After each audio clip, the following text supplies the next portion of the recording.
What is a survival myth that is completely wrong and could get you killed? The YouTube videos on how to unarm an attacker from close range. You'll die before you can yell yeehaw. The first mistake is to look for food and water first before having a shelter up to keep yourself dry and warm. Edit. When I say shelter first, it includes having a fire too, which I forgot to mention. When you are wet and exposed to the elements, your core body temperature can drop and you can get hypothermia if it gets too cold, and you would burn more calories than necessary. A big reason to building a shelter too is to also keep yourself off the ground, because the ground is an infinite heat sink, which means you lose your body heat way faster than you would think and will be more exposed to the cold elements. Guys, yes, it's good to be near a water source, but remember that it's always colder around rivers, streams, lakes, and oceans. Make sure you are able to easily gather shelter fire material within the area. Plus, finding a prime location to set up shelter. I feel like a book RN.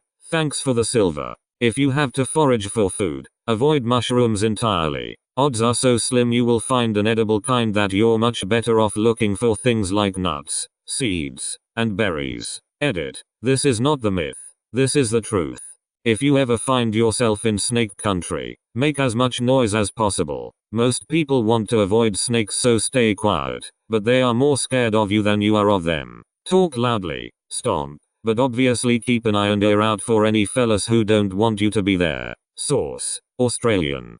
Not quite as sexy and interesting as the rest of these, but if you're walking alone at night, putting a key between each finger, with the thought that you can punch someone and they'll be impaled by 3 keys, is useless. You're much more likely to hurt the webbing on your fingers, since the grip you have on each key will be really weak. Instead, put a single key between your thumb and forefinger, parallel to your thumb, and make a fist. This still isn't a great defense, but it is an improvement over simply a fist. Also, don't try to kick a man in the crotch unless you have an amazing shot, in which case, you're probably better off running anyway. If you miss or don't kick hard enough, both of which are more likely in the case when you're likely panicking, you're just going to cause mild discomfort and piss him off even more. Wear a seatbelt. There's myths about it being bad if you go into a lake or there's a fire, but 1, that is an incredibly tiny proportion of car crashes, and 2, if you're in that situation, you're far more likely to be knocked out and die of inaction if you're not wearing a seatbelt. I know this is a mundane tip, but you're far more likely to be in a life-threatening car crash than be stabbed or be in a falling elevator. Wear a seatbelt. Herbivorous animals are friendly and peaceful, so you are safe being around them, and their presence will show you where food is. Seriously, everything from cows to deer can and will kill you if you make it angry. It is usually a good idea if you are in the wilds not to get near any large wild animal, but herbivores can often be even more aggressive than the predators. If you get stabbed with anything, don't pull it out, since it could be the thing that preventing you from bleeding out. Instead, immobilize it and go to the hospital where they can stop the bleeding when they remove the object. Don't eat snow to stay hydrated if you're in a winter survival situation. Losing the heat to the snow while eating it is more dangerous than dehydration. Heat it up or let it melt in a container first to lose less heat. You do not need to wait 24 hours to report a missing person. If you think someone is missing, report it as such. The faster a missing person report is filed, the greater the chance the person will be found. Follow flying birds to find water. They can simply be flying to spend a night anywhere, so we can't rely on them. Cotton wicks moisture. Cotton is probably the worst material to wear in an outdoor survival situation because it holds moisture and in doing so loses its ability to keep you warm. Drinking alcohol to stay warm. You sweat, your blood will rush to your skin and you will freeze, die much faster. Edit. People seem curious about this. Here is a good link. Capital L. https://www.drink.co.uk/staying-safe-while-drinking/alcohol-and-cold-weather/ Edit 2. As suggested by another Redditor. https://yahoo.be/i8usz04jkcy. Edit 3. Actual Mythbusters link provided by another Redditor. https://www.youtube.com/watch?vecwalcjzgslqawnu A lot of Southeast Asians believe going from heat to aircon, jumping in a swimming pool on a hot day, or even fans will kill you. So many deaths happen every year because people are afraid of being shocked to death from going from hot to cold too quickly. That you can eat what animals eat. Not true. Animals have different digestion systems that aren't the same as a human's. Removing a bullet is more dangerous than leaving it in. Trying to remove it can tear vital organs. It can be pushed in even deeper, or removing it can cause the person to bleed out. Curing an eye infection with your urine is dangerous. Let me repeat that. Do not under any circumstances put your urine in your eyes. Head to the doctor. Even waiting it out is better. One I know of is the myth that you can drink water from a cactus. I heard it's false and you can only drink from a small minority of cacti without having certain health consequences I am not aware of.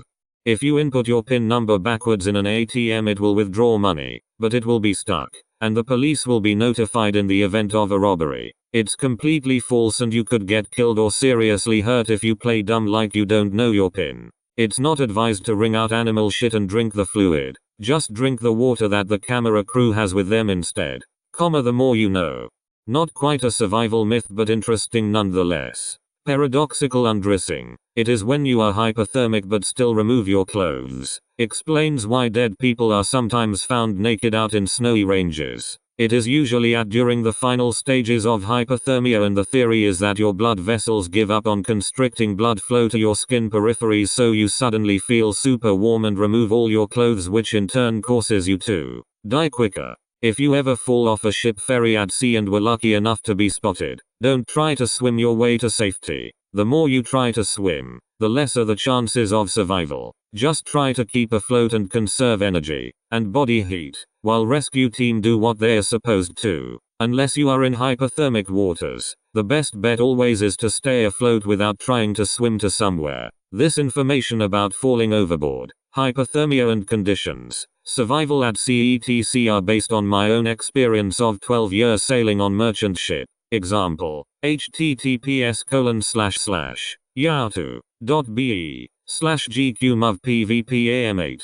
Don't put severed parts on ice. It'll practically give the dead tissue frostbite, thus making it near impossible to reattach. If a diabetic is having a hypo and becomes unconscious, do not give them insulin. They need to get their blood sugar up, and insulin does literally the opposite. FK the media for always portraying diabetics as needing an injection to save their lives. If you try jumping in an malfunctioning falling elevator at the very second it smashes into the ground, you still dead. Don't stand underneath doorways in case of earthquakes. Doors and door frames are just not made the same anymore, so you're more likely to sustain more serious injuries if you do. You're better off staying hidden underneath a desk or table.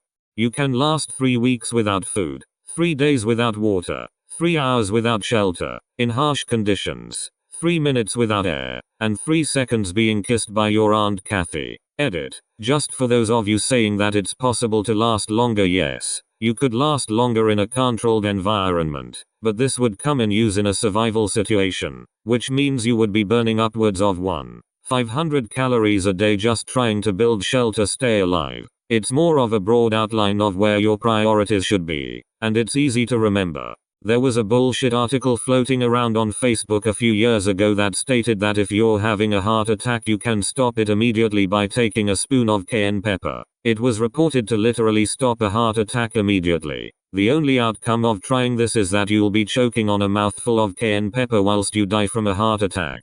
Do not take cayenne pepper. Call a bloody ambulance. That's what we're for. I was considering linking a site I found that made this argument, but then I reconsidered because I didn't want to be inadvertently spreading false and harmful information. You can Google it if you're that interested in seeing the bullshit for yourself. One extract from the page I found. Cayenne is also useful in boosting the heart rate as it strengthens the pulse. Literally the opposite of what you want to do in a heart attack.